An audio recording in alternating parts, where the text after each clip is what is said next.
مومنین ایہان ذاکر بشیر حسین سالک صاحب اعلان سماعت فرماگنو تریوی علی مرتضوی آف حیدرآباد سندھ خطاب فرمیسن اور آخر ذاکر آل محمد شہنشاہ فضل مصحب امیر حسین جعفری آپ سرگودہ اور آخر جنوب خانی ہوسی استاد عابد ناصر جھنگ استاد کرم حسین کرم اور نوہ خانی کریسن ماتم داری ہوسی سارے باواز بلند نعرہ تکبیر نعرہ رسالت نعرہ حیدری باواز بلند صلوات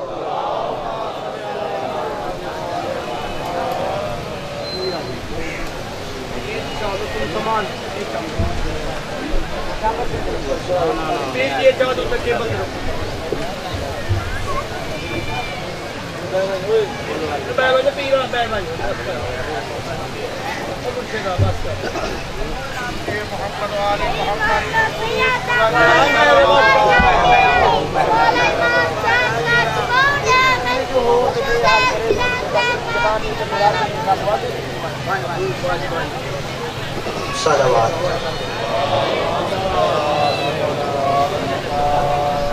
اعوذ باللہ من الشیطان اللعین الرجیم بسم اللہ الرحمن الرحیم سبحان اللہ زینت عرشہ والحمدللہ مثل ذالک اللہم صلی علی محمد سیدا لشفاوت مفوض دین اللہ صاحب تاج والمعراج خیم مرتضی فی دنیا والآخرت ابو القاسم محمد صلی علی امیر المومنین وقائد غر المحجلین وحجت رب العالمین اسد اللہ الغالب علی کل غالب فی مطلوب طالب علی ابن ابی طالب اللہم صلی علی محمد وآل محمد ائمۃ الہادیین ودائم دینک وارکان توحیدک وحججک فی الارض وخلفائک فی الخلق السلام علیکہ یا داعی اللہ فی الارض یا قائم آل محمد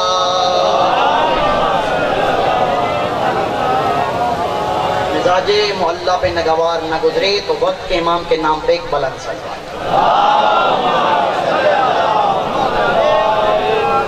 وبعد فقط قال اللہ فی کلامہ المجید والفرقان الحمید وقولہ الحق اصدق الصادق بسم اللہ الرحمن الرحیم والسماء والطارق وما ادراک ما الطارق والنجم الثاقب صلوات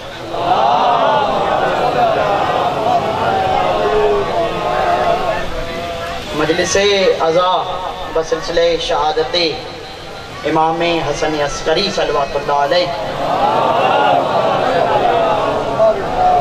جس کا پرسہ تعزیت کا پرسہ اس کے وارث حضرت بقیت اللہ عجل اللہ فرج شریف کی خدمت میں پیش کرتے ہیں اور اس کے بعد پردرد اور علم کے ساتھ سادات و مومنین کی خدمت میں پرسہ تعزیت پیش کرتے ہیں ابتدا پہلی بار آپ کے سامنے حاضر ہوں مگر یہ نہ سوچئے گا کہ ممبر پہ پہلی بار ہے تو ممبر پہ پہلی بار نہیں آپ کے چہروں کی زیارت کے لیے ضرور پہلی بار آیا ہوا ہوں تو سورت مبارکہ طارق سے میں نے ابتدا کر دی ہے مگر میں چاہتا ہوں کہ اس کے لغوی ترجمے سے پہلے میں اپنا عنوان آپ کو بتا دوں کہ مجھے حکم ہوا کہ آج کی مجلس حضرت حجت پر ہی پڑھنی ہے تو ہاں بس اتنا ہی ماحول بناتے رکھیے گا کیونکہ حیدرآباد سے سفر کیا ہے اور آپ کے چہروں کی زیارت ہو گئی وعدہ وفا ہو گیا چچا سلطان مشہدی کو ہمارے بھائی نے حکم کیا غلام عباس صاحب نے تو ہم حاضر ہو گئے بڑی مصروفیت کے بعد تو توجہ رہیے اور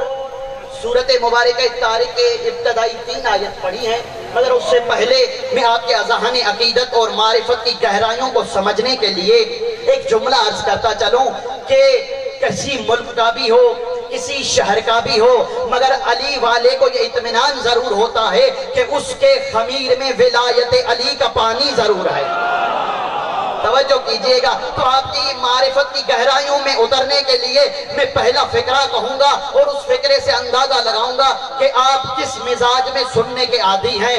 تو حضرت حجت کے القابات میں سے سب سے مشہور لقب ہے مہدی۔ توجہ رہی ہے، مہدی۔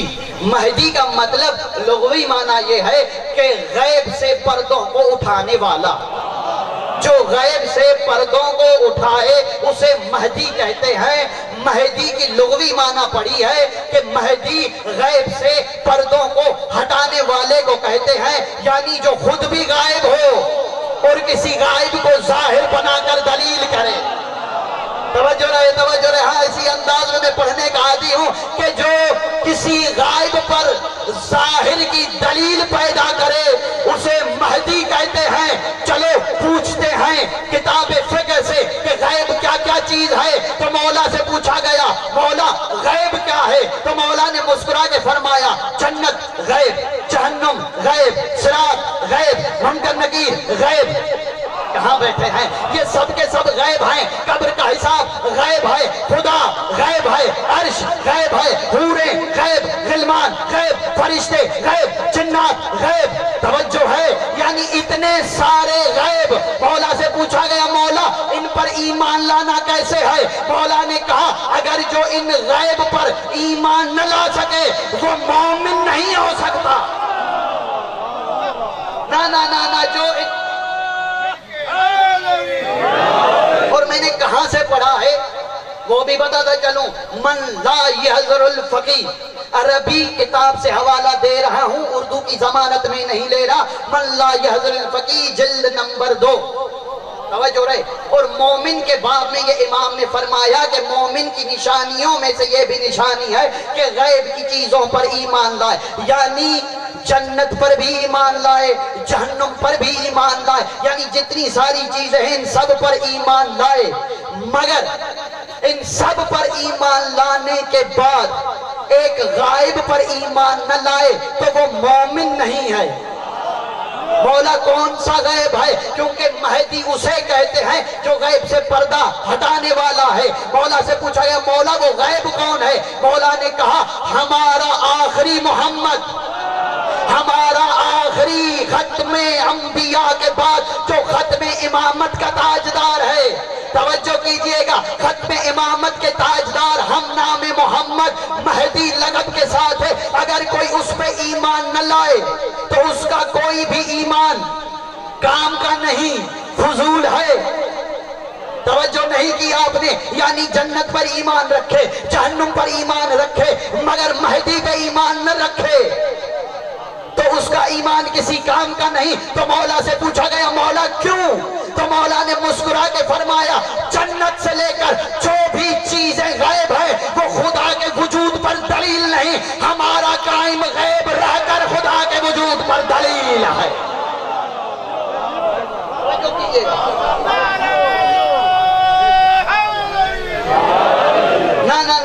نہ ایسے نہیں، میں قرآن کی طرف چلتا ہوں۔ میرے استاد محترم بھی قرآن سے سہارا لیا کرتے تھے عبدالحکیم قبلہ، تو میں بھی قرآن کی طرف چلتا ہوں۔ خدایا مومنین کی متقین کی نشانی کیا ہے؟ تو قرآن نے آواز بلند کی بسم اللہ الرحمن الرحیم الف لام میم ذالک الکتاب لا ریب ھدی للمتقین۔ متقین کی نشانی ہے کہ وہ غیب پر ایمان رکھتے ہیں، یعنی متقی ہو کرنے سے نہیں بنتا، غیب پر ایمان رکھنے سے بنتا ہے۔ اب جو غیب پر ایمان نہیں رکھتا وہ متقی نہیں۔ ارے جیسے خدا غیب ہے ویسے میرا مہدی بھی غیب ہے، جیسے خدا پر ایمان رکھنا لازم ہے ویسے مہدی کے وجود پر ایمان رکھنا واجب ہے۔ توجہ کیجئے گا، تو متقین کی نشانی ہے کہ غیب پر ایمان رکھے۔ ایسے تو نہیں چھوڑوں گا، غیب پر جو ایمان رکھے اسے متقی کہتے ہیں، اور جو مہدی پر ایمان نہ رکھے کیونکہ مہدی اس وقت غیب ہیں، جو غیب کے پردوں کو ہٹائے اسے مہدی کہتے ہیں۔ مولا یہ خود غیب ہے، تو غیب کے پردوں کو کیسے ہٹائے گا؟ کہا جب ہمارا قائم اس دنیا میں ظاہری وجود کے ساتھ آپ کی گناہگار نظروں کے سامنے آئے گا، ہماری گناہگار نظروں کے جیسے ہی سامنے آئے گا تو مہدی منظر جنت زمین پر لائے گا، جو جو چیزیں ہیں وہ زمین پر ظاہر کرے گا۔ اسی وجہ سے تو مولا کی زیارت آل یاسین میں ایک جملہ ہے کہ الحق ما رضیتم فالباطل ما استحتم، اس پر سلام کہ جس چیز سے وہ راضی ہو جائے وہ حق ہوتا ہے، جس سے وہ ناراض رہے وہ باطل ہوتا ہے۔ نہ سمجھا سکا میں جملہ، جو اس چیز سے مہدی راضی ہو وہ حق ہے۔ اب ذرا سوچ کے سمجھ کے علی کو عبادات سے جدا کیجئے گا کہ مہدی اگر تمہاری عبادت سے راضی نہ ہوگا تو حق نہیں ہوگی۔ جب عبادت حق نہ ہو تو عبادت کیسی؟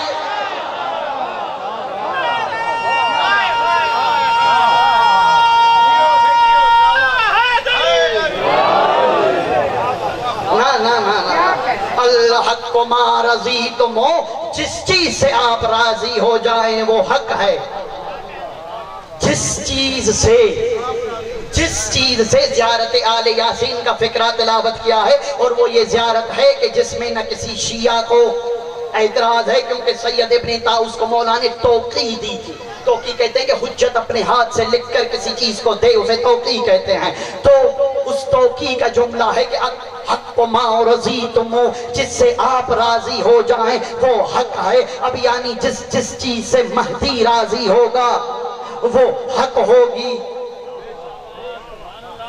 راضی اور ناراض ہونے کا سبب دل سے ہوتا ہے، توجہ نہیں کیا آپ نے۔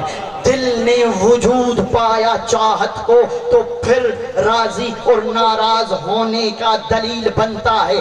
آپ نہ سمجھیں گے تو کون سمجھے گا؟ قرآن نے پھر آواز بلند کی، وَمَن تَشَاءُونَ إِلَّا أَن يَشَاءَ اللَّهُ، آپ کچھ نہیں چاہتے جو خدا چاہتا ہے۔ نہ آپ کچھ نہیں چاہتے جو خدا چاہتا ہے۔ الحق ما رضیتم، قرآن کی میں نے آیت پڑھی کہ وَمَن تَشَاءُونَ إِلَّا أَن يَشَاءَ اللَّهُ، آپ جس چیز سے راضی ہیں وہ آپ کی طرف سے نہیں، اللہ جس چیز سے راضی ہوتا ہے اس کو آپ چاہتے ہیں۔ آپ جملہ میرا ہضم کر گئے، میرا نہیں تھا، قرآن کریم کا جملہ تھا۔ تو مولا سے پوچھا گیا، مولا یہ کن لوگوں کے لیے ہے کہ آپ جس سے راضی اس سے خدا راضی، آپ کچھ نہیں چاہتے، جس جو خدا چاہے یہ کہنا تھا۔ مولا نے مسکرا کے فرمایا، جس کی مجلس میں بیٹھے ہیں امام حسن عسکری سے پوچھا گیا، مولا یہ کون سی چیز ہے؟ مولا نے مسکرا کے کہا، ہماری دل۔ نہ سمجھ سکے آپ، ہماری دل، کیونکہ یہ غیبت نعمانی سے پڑھ رہا ہوں۔ غیبت نعمانی آپ کے مذہب کی پرانی ترین کتابوں میں شمار ہوتی ہے، اس سے پڑھ رہا ہوں۔ مولا نے کہا کہ دل، مولا مجھے سمجھ نہیں آیا، مولا نے مسکرا کے کہا ہماری دل خدا کے مشیت کا ظرف ہے۔ میرا جملہ ہضم کر گئے، ہماری دل خدا کی مشیت کا ظرف ہے۔ ظرف کہتے ہیں پیالے کو، ظرف کہتے ہیں برتن کو، توجہ میری طرف رہے، ظرف کہتے ہیں پیالے کو، ظرف کہتے ہیں برتن کو۔ کسی چیز کسی میں سما جائے تو اسے کہتے ہیں ظرف۔ اب سمندر میں کوزہ آ سکتا ہے مگر کوزے میں سمندر نہیں آ سکتا، تو ایسے ہی جتنا بڑا ظرف اتنی بڑی وسعت، جتنی بڑی وسعت اتنی بڑی چیزیں اندر سما سکتی ہے۔ تو مولا نے کہا ہماری دل خدا کی مشیت کا ظرف ہے، تو خدا کی چاہت کیا ہے؟ تو میں نے پھر حدیث قدسی کو اٹھایا اور اس میں عجیب جملہ آیا کہ کنت کنزا مخفیا، میں چھپایا ہوا خزانہ تھا۔ جملہ ہضم کر گئے، چھپا ہوا نہیں، کنت کنزا خفیہ نہیں ہے، مغفیہ، میں چھپایا ہوا خزانہ تھا۔ پھر میں نے چاہا کہ میں پہچانا جاؤں، اب خدا کی چاہت تھی کہ میں پہچانا جاؤں، اس کی چاہت کا ظرف پہلا محمد بنا، پھر آخری محمد بنا۔ تو مہدی اسے کہتے ہیں کہ جس کے ظہور کے بعد چیزیں وجود میں ظہور کی شدت پکڑ کے آئیں۔ توجہ ہے، اس بات تو سمجھ آ رہی ہے نا؟ تھوڑا تھوڑا بولتے آئیے گا تو مجھے پتا چلے گا کہ میں علی والوں کے بیچ میں پڑھتا ہوں۔ ہاں ہاں، علی والے جب دنیا سے چلے جاتے ہیں تو اس کے کندھے ہلا ہلا کے کہتے ہیں سن اور سمجھ، سن اور سمجھ، یعنی ہم مرنے کے بعد بھی زندہ ہوتے ہیں۔ تو علی والے جہاں تو میرے سامنے زندہ بیٹھے ہیں، تو توجہ کیجئے گا، مجھے یہ احساس نہ ہو کہ میں نے ایسے ہی اسرار اور معارف کو شروع کر دیا۔ والسماء والطارق، توجہ ہے، آپ کے اذہان عقیدت کے میں شاید قریب آ گیا ہوں، اب میں اپنے سرنامے کی طرف جا رہا ہوں۔ والسماء والطارق، آسمان کی قسم، توجہ ہے، توجہ ہے، والسماء والطارق، آسمان کی قسم۔ کون سے آسمان کی قسم؟ خدا نے نہیں بتایا کہ کون سے آسمان کی قسم، یہ کہہ دیا سورۃ مبارک ہے طارق میں کہ آسمان کی قسم اور طارق کی قسم، یعنی رات کو آنے والے کی قسم۔ ایک بار بلند صلوات پڑھ لیجیے۔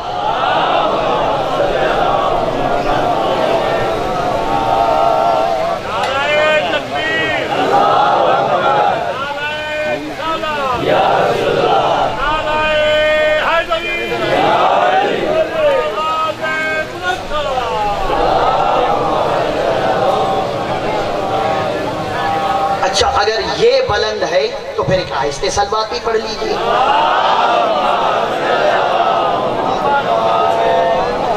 توجہ کیجیے گا میری طرف۔ والسماء طارق، آسمان کی قسم اور طارق کی قسم۔ طارق یعنی رات میں آنے والے کی قسم۔ لفظ طارق کو سمجھیے گا کہ شب میں آنے والے کی قسم۔ خدایا، یہ شب میں آنے والے کی قسم آپ اٹھا رہے ہیں۔ اب توجہ میری طرف رہے، آتے جاتے رہیں گے مومنین حضرات، آپ جتنے میرے ہم پلہ ہیں، ہم مزاج ہیں، وہ تو مجھ سے طبیعت میں لائیں۔ والسماء والطارق، آسمان کی قسم اور رات کو آنے والے کی قسم، اور پھر کلام کی کروٹ بدلی کا وما ادراک ما الطارق، آپ کو کیا پتا، آپ کو کیا علم کہ طارق کیا ہے؟ نا نا نا نا نا، قرآن پڑھ رہا ہوں، کوئی یہاں وہاں کی بات نہیں کر رہا کہ رات کو آنے والے کی قسم وما ادراک ما الطارق، اور تجھے کیا پتا کہ رات کو آنے والا کون ہے؟ نجم الثاقب، جو چمکتا ہوا۔ قرآن بتا رہا ہے کہ آپ کو کیا پتا کہ طارق کون ہے؟ کہا تو آپ ہی بتا دیجئے، تو قرآن نے پھر مسلسل آیت سے کہا نجم الثاقب۔ قبلہ توجہ کیجئے گا اور میری طرف صرف دیکھیے گا نہیں، آپ دعا بھی کر لیجئے گا۔ نجم الثاقب وہ چمکتا ہوا ستارہ ہے۔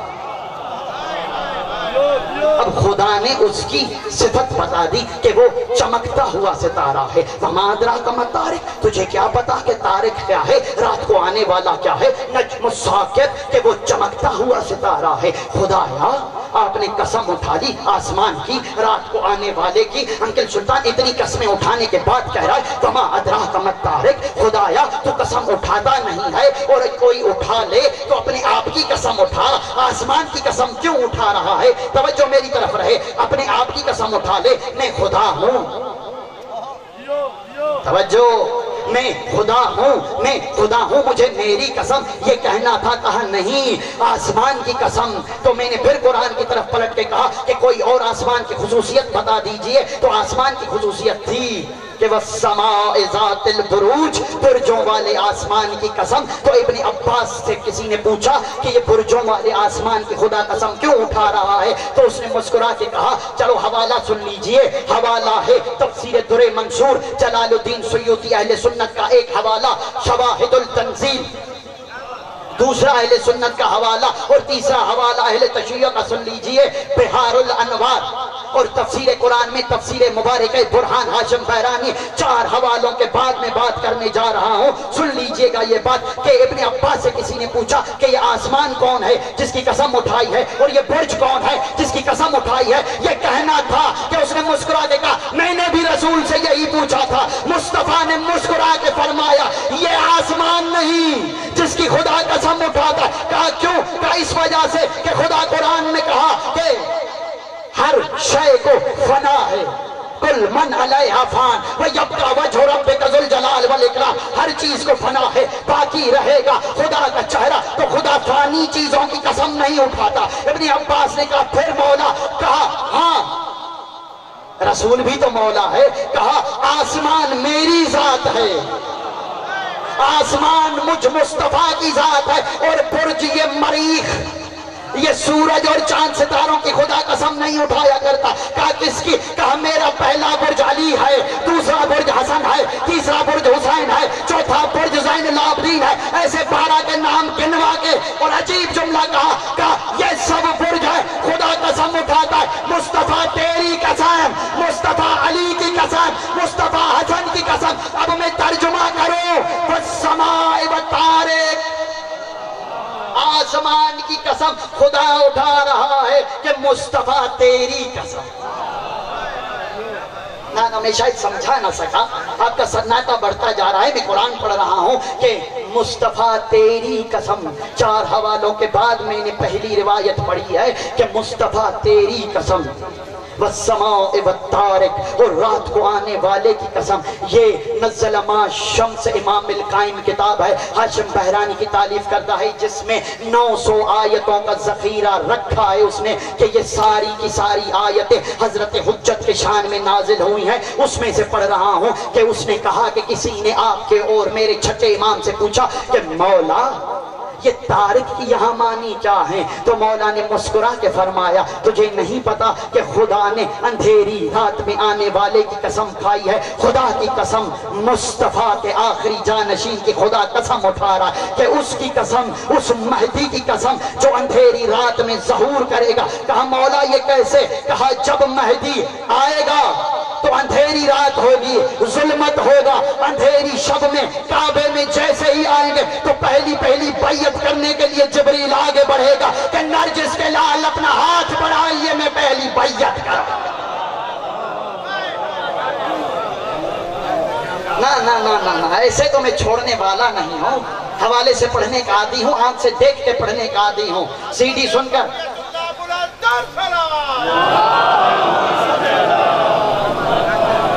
20 منٹ میں نے پڑھے ہیں، توجہ ہے، توجہ ہے۔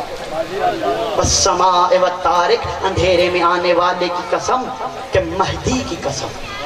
وما ادراک ما الطارق، تم کیا جانو کہ مہدی کیا ہے؟ جملہ ہضم کر گئے، تم کیا جانو کہ مہدی کیا ہے؟